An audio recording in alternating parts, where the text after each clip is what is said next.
মই এতিয়া গৈ আছোঁ মোৰ ৰুমলৈকে।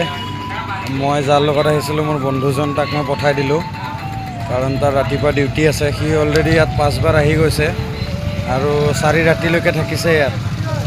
তো মই ভাবিলোঁ যে মই কিছুমান জেগা দেখা নাই, যেনে কৃষ্ণ জন্মভূমি, তাৰপিছত আৰু কিবাকিবি মন্দিৰ দেখা নাই।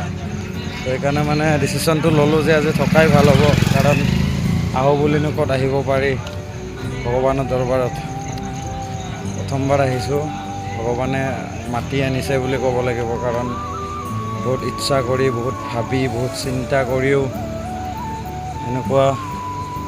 এনেকুৱা স্থানত আহিব নাপায় একচুৱেলি, মানে নাপাওঁৱেই। আজি কিমান বছৰৰ পৰা ভাবি আছোঁ কেতিয়াবা যদি যাব পাম বৃন্দাবন, কেতিয়াবা যদি যাব পাম কাশী বিশ্বনাথ, কেদাৰনাথ। তো আজি বৃন্দাবন আহি পালোঁ, ভগৱানে মাতিছে।